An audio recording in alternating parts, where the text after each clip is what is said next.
तो स्वागत है दोस्तों क्लास में। और हमने पिछला में पढ़ा नागरिकता के बारे में। और आपको जानकारी मिली होगी हमें क्लास से, जहाँ तक उम्मीद है, और आप लोगों को अच्छा भी लगा होगा। नागरिकता कैसे प्राप्त की जाती है, सिटीजनशिप, उसके बारे में पिछले क्लास में पढ़ा। और कैसे समाप्त भी कर दी जाती है, इसके बारे में भी पढ़ा। और किसको मिलती है किसको नहीं मिलती है, वीजा पासपोर्ट किसको कहते हैं, इसके बारे में पढ़ा। तो आइए अब हम लोग लेसन 3 यानी भाग 3 पे जाते हैं, और हम लोग अपना फंडामेंटल राइट्स पढ़ते हैं, यानी अपना मूल अधिकार जो हमें जन्म से मिलता है, उसके बारे में अभी हम लोग आज आज की क्लास में पढ़ेंगे। ठीक है। देखो, मूल अधिकार को नैतिक अधिकार भी कहते हैं। जो हमारा मूल अधिकार है, ये जन्म के साथ ही हमें मिल जाता है, और इसे मैग्ना कार्टा भी कहते हैं। इसे यूएसए के संविधान से लिया गया। हमारा मूल अधिकार यूएसए का संविधान से लिया गया है। जो हमारा अनुच्छेद 12 है, वो हमें मूल अधिकार की परिभाषा के बारे में बताता है। तो उसके बारे में हम लोग नीचे ही पढ़ जाएंगे, तो अभी इसे यहाँ पर बात करने की कोई जरूरत नहीं है। तो जो हमारा अनुच्छेद 13 है, ये क्या कहता है, आइए देखते हैं। यदि हमारे मूल अधिकार को किसी दूसरे मूल अधिकार प्रभावित करे, तो हमारे मूल अधिकार पर रोक लगाया जा सकता है, जिसे अल्पीकरण कहते हैं।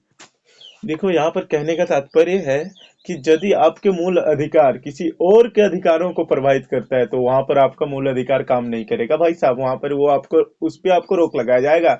जैसे कि देखो, सिंपल सा उदाहरण देता हूँ। कहीं पर आप चिल्ला रहे हो, बहुत सारे लोग हैं, तो तुम वहां पे ये नहीं कह सकते हो ना, ये तो मेरा अधिकार है, मैं कुछ भी बोल सकता हूँ, है, हमको अधिकार मिलता है।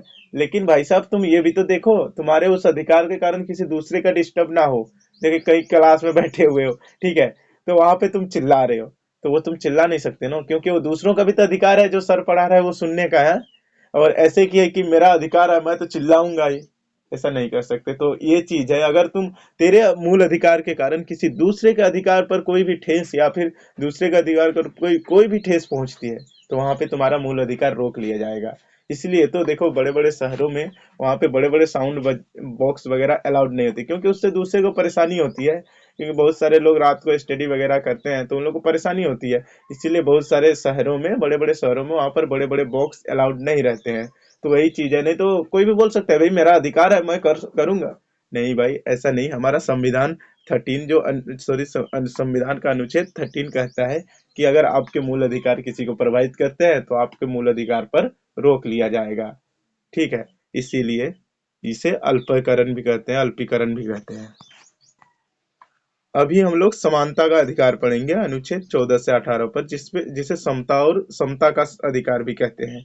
ठीक है। 14 से 18 तक संविधान में, जो 14 से 18 तक जिसका जिक्र हुआ है, वो हमारा जो समानता का अधिकार है, उसका जिक्र हुआ है।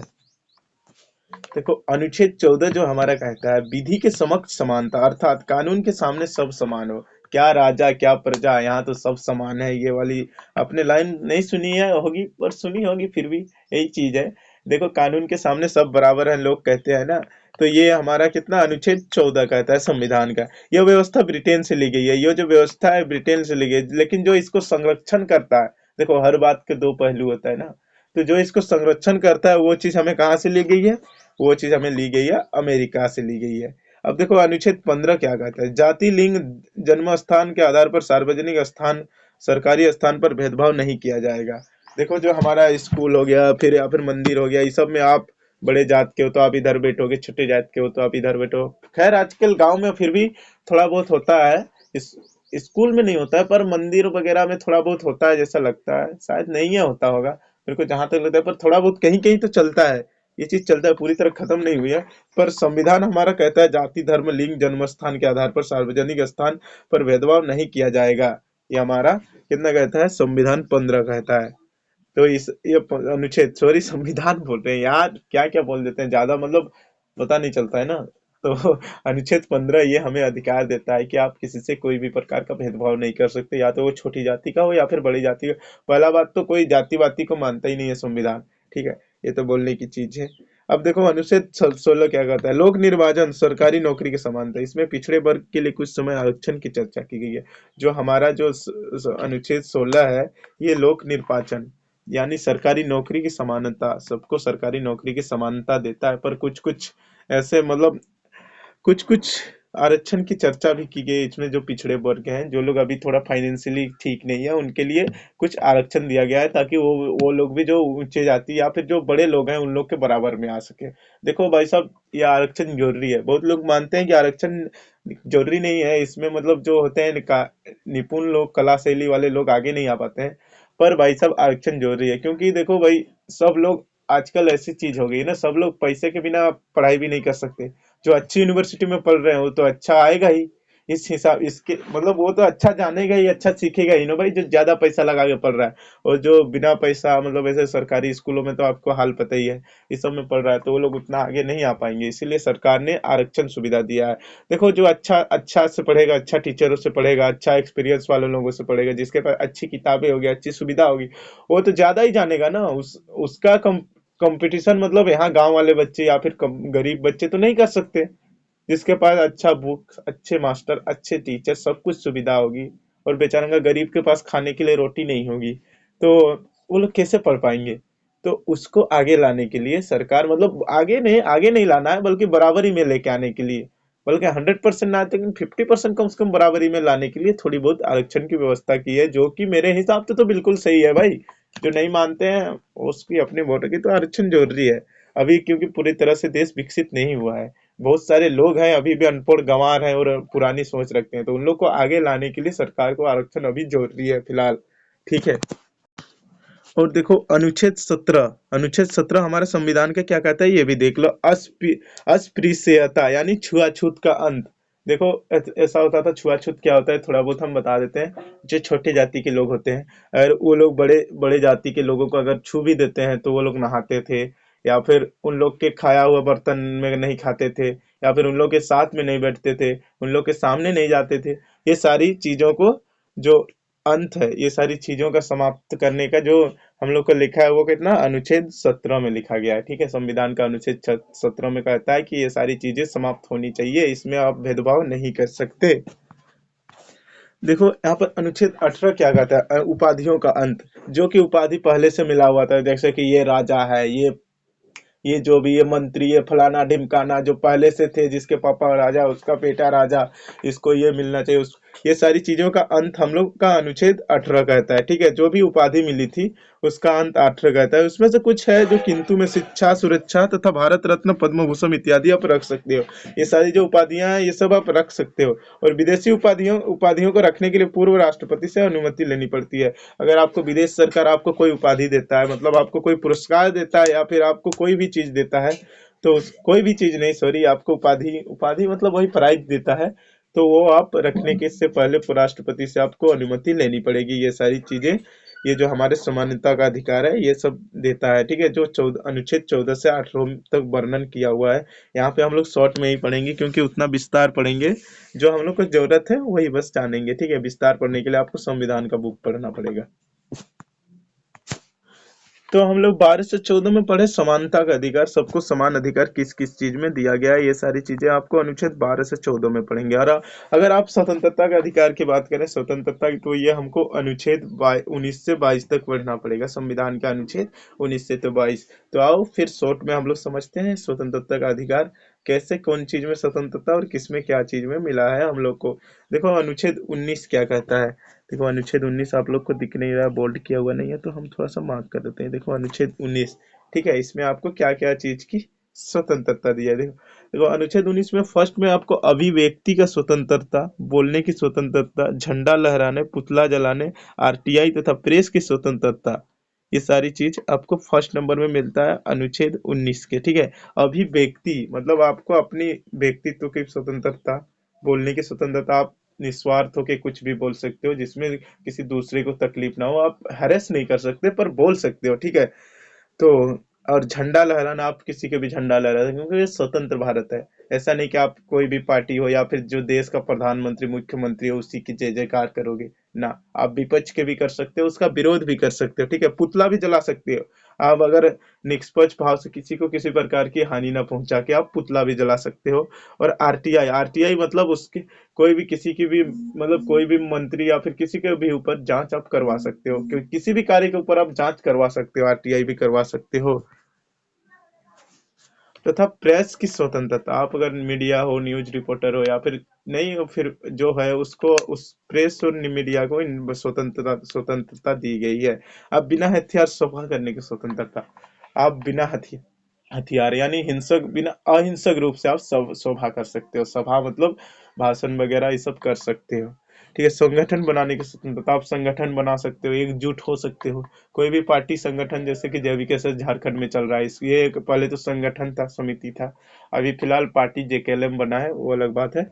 बिना रोक टोक के चारों ओर घूमने की स्वतंत्रता, आप इंडिया में किसी बिना किसी रोक टोक के आप घूम सकते हो। ठीक है। भारत के किसी भी क्षेत्र में बसने की स्वतंत्रता, आप भारत में जाके किसी भी क्षेत्र में बैठ सकते हो, ये हमारा अनुच्छेद 19 कहता है। कहीं भी संपत्ति का अधिकार, अब यह मूल अधिकार नहीं रहा। जो हमारा संपत्ति का अधिकार था, अब यह मूल अधिकार नहीं रहा, बल्कि कानूनी अधिकार हो गया है। पहले तो ये संपत्ति का अधिकार था, ये मूल अधिकार था, जिसको मिलता था उसी का होता था, पर अब यह वैसा नहीं है, इसको बदल दिया गया है। अब ये कानूनी अधिकार कर दिया गया है। ठीक है। संपत्ति का अधिक देखो, संपत्ति का अधिकार अब कानूनी अधिकार, संपत्ति के अधिकार में 44वें संशोधन द्वारा 1978 में मौलिक अधिकार हटा दिया गया। अब अनुच्छेद 300 क के तहत कानूनी अधिकार में रखा गया। संपत्ति का अधिकार जो था, वो पहले तो मूल होता था। जैसे कि ऐसा होता था कि आप किसी की भी जमीन खरीद सकते हो, कुछ भी कर सकते हो। एसटी, आजकल तो एसटी का जमीन आप खरीद नहीं सकते, अगर दूसरी जाति के हो तो, मतलब ओबीसी वगैरह हो तो आप एसटी की जमीन नहीं खरीद सकते हो। तो ये जो पहले मूल अधिकार हुआ करता था, वो अब कानूनी अधिकार हो गया। आप कुछ भी खरीद बिक्री पहले तो खुद से करते थे, तो अब ऐसा सीन है कि आप इसको कोर्ट से रजिस्टर करना पड़ेगा आपको, कानूनी तौर तरीके से होता है, यही चीज है। ठीक है। और ये 300 क के तहत कानूनी अधिकार में रखा गया। जो 300 को अनुच्छेद 300 क जो है ना, उसके तहत रखा गया है। अब व्यवसाय करने की स्वतंत्रता, देखो जो हमारा जो है अनुच्छेद 19, वो व्यवसाय यानी व्यापार भी आप कर सकते हो। ठीक है। व्यापार आप इंडिया में कहीं भी कर सकते हो जाके, आपको कोई रोक टोक नहीं है, हमारे अनुच्छेद 19 कहता है। पर सही ढंग से करना होगा, नहीं तो फिर आप समझ रहे हो ना, डांडी मार रहे हो लोगों को, मतलब गलत प्रोडक्ट बेच रहे हो, तो फिर तो आपके ऊपर एक्शन होगा, वो दूसरा एक्ट है। आपको वो वो दूसरा एक्ट के तहत आपके ऊपर कार्रवाई होगी। पर आप व्यवसाय अगर सही ढंग से कर रहे हो, सही चीज का कर रहे हो, तो आप स्वतंत्र रूप से पूरे देश में कर सकते हो। ठीक है। अब अनुच्छेद देखो 20 क्या कहता है, इसमें 3 प्रकार की स्वतंत्रता दी गई है। जो आपका अनुच्छेद 20 है, 19 में तो आपको कुछ, मतलब 19 में क्या चीज की स्वतंत्रता, अभी जो जो स्वतंत्र अनुच्छेद, अभी मतलब स्वतंत्रता का ही अधिकार का बात हो रहा है, तो आप 19 में तो पढ़ ही लिए क्या क्या चीज का स्वतंत्रता है, संगठन सभा ये सब कर सकते हो। अनुच्छेद 20 में, इसमें भी आपको 3 प्रकार की स्वतंत्रता दी जाती है। एक गलती की एक सजा। हाँ, ये बात भी है, ऐसे नहीं कि आप एक कोई गलती की हो तो आपको 5-6 बार जेल जाना पड़ रहा है, ऐसा नहीं होता है। एक गलती की सिर्फ एक सजा, ये सारी चीज आपको, ये मतलब अनुच्छेद 20 ये स्वतंत्रता देता है। सजा उस समय के कानून के आधार पर दी जाएगी, ना कि पहले या बाद के कानून के आधार पर। जब आप गलती करते हो, उस समय जिस हिसाब से कानून है, उस हिसाब से आपको सजा दी जाएगी, ना कि संशोधन। अगर बाद में कानून संशोधन होता है, मान लिया पहले जब तुम गलती किए तो उस कानून की सजा थी 5 साल, और जब बाद में संशोधन हुआ तो उसको बढ़ा के 7 साल कर दिया गया है उसका, तो आपको 7 साल की सजा ना होगी। जब आप गलती किए थे उस समय, जब आप 5 साल की सजा थी, उसी समय उसी हिसाब से आपको सजा होगी। यह अधिकार आपको अनुच्छेद 20 देता है। ठीक है। ये संविधान का अनुच्छेद 20 आपको देता है। सजा के बाद कैदियों को संरक्षण दिया जाएगा।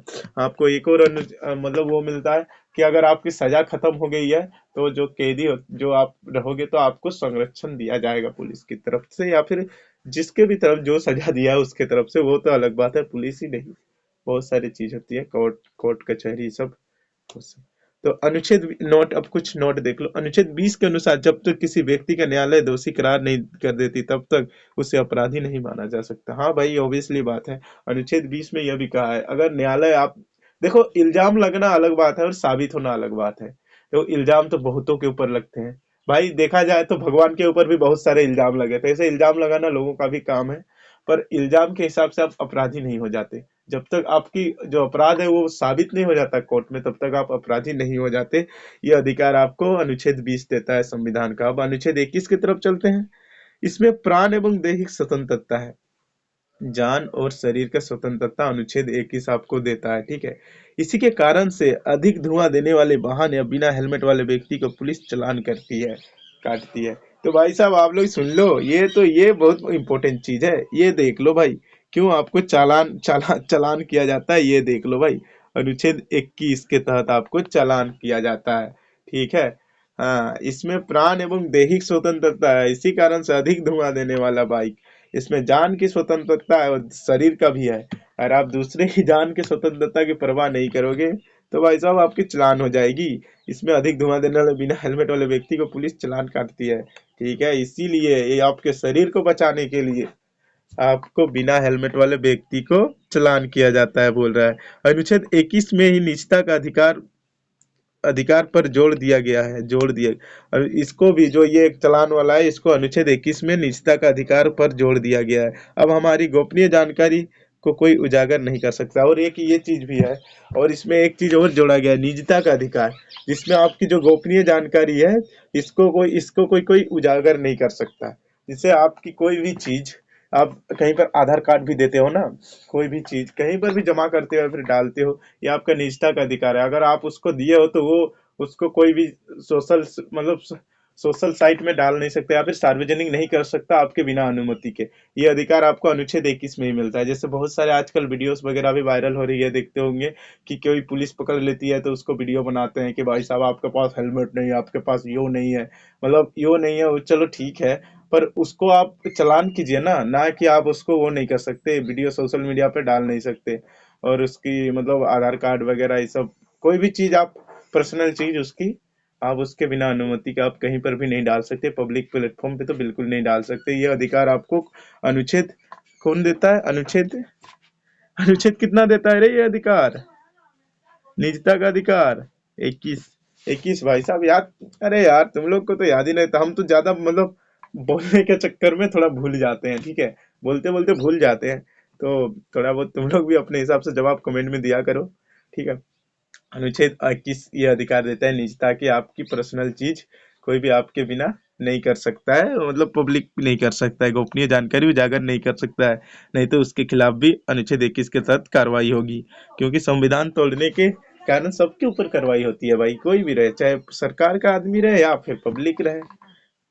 ठीक है, अब देखो, नोट थोड़ा इसमें भी दिया हुआ है, अनुच्छेद 20 तथा 21 को आपातकाल के दौरान नहीं रोका जा सकता।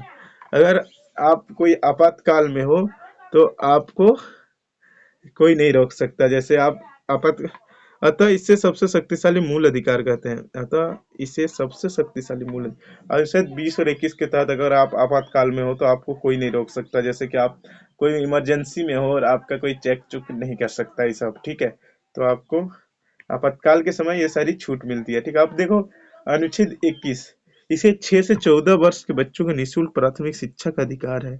अनुच्छेद 21 का जो क है, इसमें 6 से 14 साल के अगर बच्चे हो तो आपको निःशुल्क शिक्षा स्कूलों में दी जाएगी, सरकारी स्कूलों में। इसे 86वां संशोधन 2002 द्वारा जोड़ा गया है, ठीक है। अगर आप 6 से 14 साल के लड़के हो, क्योंकि 6 साल से पहले तो आपको स्कूल में एडमिशन लेता नहीं है, आप आंगनबाड़ी जा सकते हो। और 14 साल आपका 10th क्लास तक का बात, 10th नहीं 8, हाँ 10th 8 क्लास तक का बात किया गया है।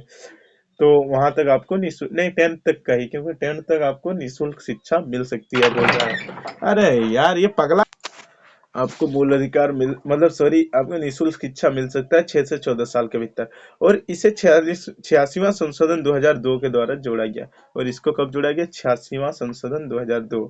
अब देखो भाई साहब, आज की वीडियो इधर ही खत्म करते हैं। क्लास थोड़ा ज्यादा नहीं लेते हैं, इतना ही ठीक है ना, 18-20 मिनट का क्लास। इसमें से अगर आप नोट्स नोट्स अगर बनाते हो तो आपका कम से कम आधा 1 घंटा का क्लास तो हो ही जाता है। क्योंकि लगातार हम तो ऐसे पढ़ाते हैं जैसे एकदम मशीन जैसा, कहीं पर रुकते नहीं है, सीधा दर दर दर कहानी सुनाते हैं। तो आप लोग थोड़ा देखो, रिवीजन करो। 18-20 मिनट का क्लास बहुत ज्यादा होता है। तो ठीक है, मिलते हैं आप लोगों को एक और न्यू क्लास में, तब तक के लिए बाय बाय। और अगर कोई और चीज की भी क्लास चाहिए तो आप हमें कमेंट में लिखना, हम कोशिश करेंगे वो चीज भी आपको पढ़ाने की और वीडियो के थ्रू बताने की, ठीक है।